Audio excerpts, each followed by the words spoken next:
जय मसीह की आप सभी को ट्रिपल थ्री एडमायर में आप सभी का स्वागत है। आज हम पहला कुरिन्थियों 1 उसका 27 से 31 पर विचार करेंगे, जो हमें एक गहरा और महत्वपूर्ण संदेश देता है।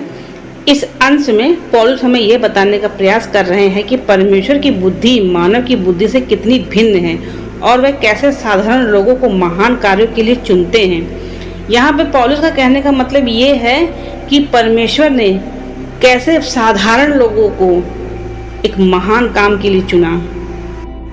बाइबल वचन देखें, पहला कुरिन्थियों 1 उसका 27 में लिखा है, बल्कि परमेश्वर ने दुनिया के मूर्खों को चुना ताकि वे बुद्धिमानों को शर्मिंदा कर सके, और उसने दुनिया के कमजोरों को चुना ताकि वे ताकतवरों को शर्मिंदा कर सकें।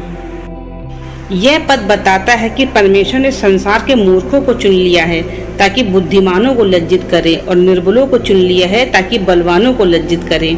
परमेश्वर ने नीच और तुच्छ जो संसार में नहीं माने जाते हैं उन्हें चुन लिया है ताकि वह उन लोगों को विनाशित करे जो माने जाते हैं। यहाँ पर पौलुस अपने वचन में कहते हैं कि परमेश्वर ने संसार के मूर्खों को चुन लिया है ताकि बुद्धिमानों को लज्जित करे।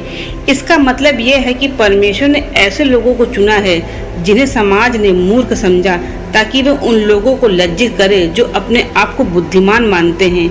यह हमें यह सिखाता है कि हमें अपनी बुद्धि और ज्ञान पर घमंड नहीं करना चाहिए, क्योंकि परमेश्वर की दृष्टि में हमारा ज्ञान कुछ भी नहीं है।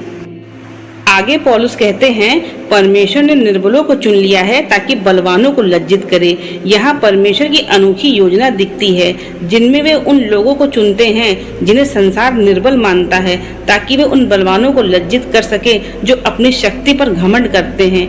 यह हमें यह समझाने में मदद करता है कि सच्ची शक्ति और सामर्थ्य केवल परमेश्वर से ही आती है, न कि हमारी शारीरिक या सामाजिक स्थिति से। वे कहते हैं, परमेश्वर ने संसार के नीच और तुच्छ लोगों को चुना है। यहाँ पर हमें यह सीखने को मिलता है कि परमेश्वर के राज्य में किसी का भी महत्व है, चाहे वह समाज में कितना भी नीच या तुच्छ क्यों न माना जाए। परमेश्वर की दृष्टि में हर व्यक्ति महत्वपूर्ण है और वह हर किसी को अपने उद्देश्य की पूर्ति के लिए चुन सकता है।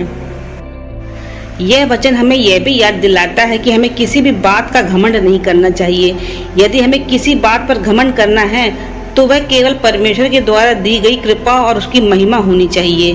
हमें यह समझना चाहिए कि हमारी सभी योग्यताएं, हमारे सभी गुण और हमारे सभी अच्छे काम परमेश्वर की कृपा और आशीर्वाद का परिणाम है। यह वचन हमें विनम्रता, दीनता और परमेश्वर पर पूर्ण विश्वास की सीख देता है। हमें यह सिखाता है कि परमेश्वर की योजना और उसकी दृष्टि हमारी समझ से कई परे है और हमें हमेशा उसकी महिमा में जीना चाहिए।